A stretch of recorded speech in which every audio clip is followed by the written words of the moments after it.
There is a moment before every big decision where the room gets quiet. It is just you, your thoughts, and the things you have been putting off. The call you need to make, the dream you need to start, the door you need to walk through. And in that moment, fear gets loud. It tells you that you are not ready, that you do not have enough, that people will laugh, that you might fall, that maybe you should wait another week, another month, another year. But what if that fear is not here to stop you? What if it's here because you are standing in front of something that could change your life? Welcome back to another session of Thoughts of the Challenge. And I am your host, your boy Miro, and we are here with another episode. And this is all about the uncomfortable truth behind every dream. There is no perfect plan, no guaranteed outcome, and no blueprint designed specifically for you. There is only the decisions to move, to try when you do not know if it'll work, to rebuild when it falls apart, to keep going when the noise gets loud. Today, we are talking about facing fears, choosing yourself, and becoming the kind of person who does not wait for the path to appear, but builds it. I want to talk to the person carrying something inside it, a dream, a business idea, a podcast, a book, a new career, a body you want to build, a life you want to build, a version of yourself you can feel trying to get out, but you have not fully given the person permission yet. And maybe it is because you are scared, scared it will not work, scared you will look foolish, scared that you will give it everything and hear nothing back, scared that people will judge you, scared that you are just too late or too early or not ready or not talented enough or not connected enough. Good. I mean that. Good. Fear does not always mean stop. Sometimes fear means you are standing at the entrance of the life you are asking for. We have been taught to treat discomfort like an emergency. The moment something feels awkward, uncertain, slow, embarrassing, or difficult, we want out. We want another plan, another video, another option, another person to promise us it'll work. But nobody can promise you that. Nobody knows whether your exact dream will work the way you imagine it. There is no blueprint for the exact life you want. There are lessons, there are mentors, and there are people worth learning from, but nobody has the exact story, your exact responsibilities, your exact vision, or your exact road. So what do you do when there is no map? You build one uncomfortable step at a time. People love the finish line. They love the championships, the sold out shows, the brand, the house, the movie premiere, the company announcement. They love the part where someone looks back and says, it was all worth it.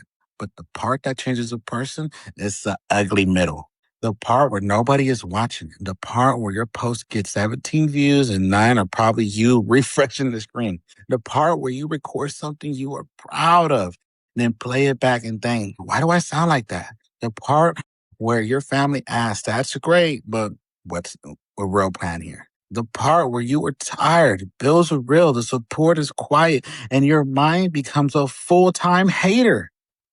That is the work. That is not the interruption to the work.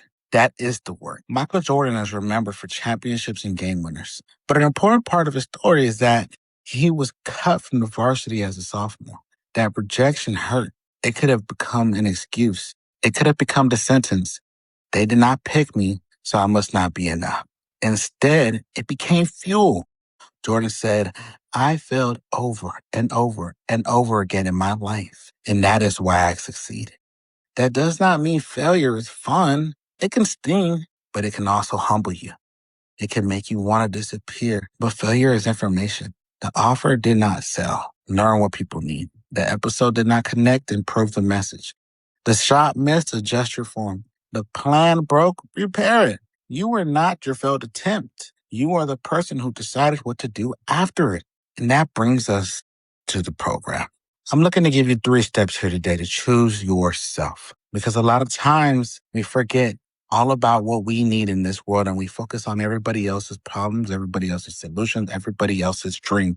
But your dreams matter. Your time matters. You, yourself, matters. So let's make this happen with each other. Step 1, separate your voice from the noise. The first step in choosing yourself is not cutting everybody off.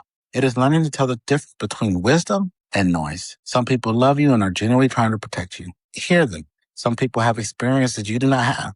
Learn from them. Some people will give you feedback that make you work better. Keep them close. But not every opinion deserves a seat at the table. Some people are speaking from their fear, not your future. Some people are uncomfortable because your effort reminds them of a dream they left behind. Some people are critics who have never carried the weight of creating anything themselves. Do not let someone who will not live with your regret make your decisions. Write this down. I can accept feedback without surrendering my direction. You need to know what you want, not what looks impressive online, not what will make strangers clap. What do you want to build? What do you want to become? What kind of work makes you feel alive enough to keep returning when it gets hard? Give yourself an hour this week. No phone, no scrolling, no borrowed opinions. Write 3 answers to these questions. What am I trying to build? Why does it matter to me? What is one action I can take this week that proves I mean it? Keep it simple. Keep it simple. A sentence is enough. Clarity does not come from waiting. It comes from putting your thoughts into action. Tom Brady was drafted 199th overall. He did not begin as a guaranteed answer. He had to prepare, compete, earn trust, and keep working. Brady once spoke about proving that we can work hard. That is a powerful frame. Your job is not to win arguments in your head. Your job is to do the work. You cannot control whether people approve. You cannot control the algorithm, the economy, the timing, or the stranger who writes something cruel from behind the screens. You can control whether you take the next rep, whether you write the next page, whether you send the next message, whether you make the next call, whether you return tomorrow. Choose your voice, then let your actions make it louder. Step 2, build proof through daily actions. Confidence is not something you wait for. Confidence is evidence. Every time you keep a promise to yourself, you collect evidence that you can trust yourself. Every time you say, I will work on this for 30 minutes and you do it, you become more believable to yourself. Every time you say, I will make the call, you make it and you become more believable to yourself. That is how confidence is built. Not from hype, not from a quote on the screen, not from pretending that you were never scared. From proof. Kobe Bryant understood that. Mamba mentality was not magic. It was repetition. It was work before the cameras arrived. It was studying when nobody forced him to study. It was discipline to do the small things so often that they became part of who he was. We want the confidence without the reps. We want the applause without the awkward first attempt. We want a transformation without being a beginner. But you cannot skip the beginning. The first episode may be rough. Your first product may be rough. Your first draft may be rough. The first time you step into a gym, open the business account, share the idea, or launch a page may feel clumsy. Good. Let it feel clumsy. The goal is not to make the perfect first step. The goal is to make a real one. Here is your practice for step 2. Create a daily proof block. Pick a time, 20 minutes, 30 minutes, or 1 hour. During that block, do the task that moves your dream forward. No over planning, no endless research, no arranging your desk as a substitute for courage. Work. Make the call, draft the page, record the clip, practice the skill, apply for the opportunity, train your body, learn the software, build the thing. And when you finish, write down one line. Today I kept my promise by such and such. It sounds simple. It can be one of the hardest things you ever do because life will interrupt. Your mind will negotiate. You will have days that feel heavy. You will want to believe that missing one day means you have failed. No, missing one day is a day. Quitting is a decision. Do not turn a bad moment into a bad identity. Return. Mike Tyson is one of the most intimidating fighters the world has ever seen. Yet Tyson has spoken openly about fear and thoughts of failure. Think about that. Even a man who looked fearless walked into a ring still had fear to manage. So why are you demanding that you become fearless before you send the email, post a video, take the class, or start the business? You do not have to become fearless. You have to become someone who can move while scared. That is courage. And some days, courage looks dramatic. It looks like walking away from something that is hurting you, taking a huge leap. Most days, courage is less glamorous. It is opening the laptop again. It is recording take number 4. It is trying again after nobody replies. It is putting your shoes on for the walk when you do not feel motivated. That is still courage. Step 3, adapt, repair, return. This is where most people lose. They think the plan failing means they failed. They confuse the detour with the dead end. They treat an obstacle as proof that they are not meant for the road. Bruce Lee gave us one of the clearest pictures of how to handle that. In his 1971 interview with Pierce Burton, he said, empty your mind. Be formless, shapeless like water. Now you put water into a cup, it becomes a cup. Now you put water into a bottle, it becomes a bottle. You put it in a teapot, it becomes a teapot. Now water can flow and it can crash. Be like water, my friends. And honestly, from the depth of my soul, I repeat this quote so often in my life, and I have been doing it for years on end. When I was in the streets, when I was locked up, when I was going through all of my phases of this world, I have used this quote to get me out of the darkest of times. That is not just a line for a poster. That is a strategy for living. Water does not panic because there is a rock in the way. It does not complain that the rock ruined the original route. It does not spend 6 years arguing with the rock about how unfair the rock is. Water adapts. It goes around, it goes under, it waits, it gathers, it flows, and when necessary, it crashes. You need that kind of flexibility. So your first plan might not be the plan that works. Your first job may be preparation, not the destination.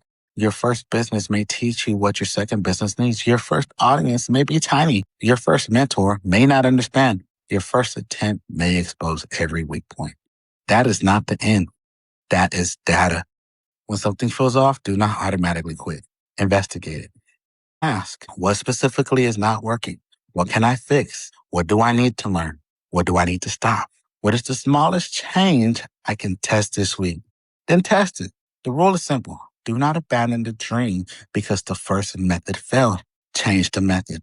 The Wahlbergs did not become a family brand because everything arrived perfectly for them. Their story carries reinvention, music, acting, food, family, businesses, and the willingness to keep building in different rooms. The Rock did not begin as a global force we see now. He faced football disappointments, reinventions in wrestling, risk in entertainment, and new roles that required him to be vulnerable again. Even people who look unstoppable have to start over. They have to learn new skills. They have to walk into rooms where they are not the expert. They have to hear no. They have to accept that the version of themselves that got this far may not be the only version needed for what's next. That is not weakness. That is evolution. So create a weekly reset. Once a week, ask yourself, what worked this week? What did not work? What did I learn? What will I repair or adjust next week? What is one action I refuse to avoid? That is how you stop fear from driving the car. You do not pretend problems do not exist. You look at them, you learn, you steer. Let's talk about hate for a moment. People will doubt you. Some will doubt you because they love you and are afraid you will get hurt. Some will doubt you because they do not understand you. Some will doubt you because they are used to the old version of you. Some will doubt you because watching you try makes them feel uncomfortable about what they did not try. Do not waste your life trying to convert every doubter into believer. That is not your assignment. Your assignment is to become so committed to your work that their doubt does not get to write your story. You do not need to fight every comment. You do not need to explain every decision. You do not need to announce every move before you have made it. Protect your energy. Find the people who can give you honest feedback without trying to shrink you. Try the friends who can celebrate your effort and correct you when you are wrong. Find a mentor whose lives show that they have earned the right to advise you. But at the end of the day, you have to live with your choice. You have to live with the risk you took, and you have to live with the risk you do not take. Giving it your all does not mean destroying yourself. It does not mean abandoning your health, your family, your character, or your peace in the name of the grind. Burnout is not a trophy. Giving it your all means being honest about what matters and becoming consistent with it. It means protecting your time like it matters. It means protecting your word like it matters. It means honoring the small promises you made to yourself when nobody is there to clap. You do not need to become a machine. You need to become trustworthy to yourself. Because every time I say I'll start Monday and you do not start Monday, you teach yourself not to believe your own promises. But every time you say I am taking one step today and you take it, you build self-respect, and self-respect changes everything. It changes how you enter a room. It changes what you tolerate. It changes what you believe is possible. It changes how you recover after rejection. You begin to remember, I have been scared before. I have been uncertain before. I have messed up before, but I've returned. That becomes your strength. The choose yourself challenge. Before the day ends, do one thing that makes tomorrow's greatest version of you possible. Not 10 things, one real thing. Send a message. Record the first 10 minutes. Open the document. Register the name. Take the walk. Make the appointment. Ask for help. Apologize. Apply. Start the saving account. Say no to the habit that keeps pulling you backwards. Do not try to solve your whole life before dinner. That is not discipline. That is overwhelmed wearing a motivational teacher. One thing, make it clear, make it measurable, make it real, then tomorrow, return. You are going to mess up. You're going to have days when you feel behind. You are going to question yourself. You are going to make things that do not land. You are going to work hard without seeing an immediate return. That does not mean you are on the wrong path. That means you are walking a real one.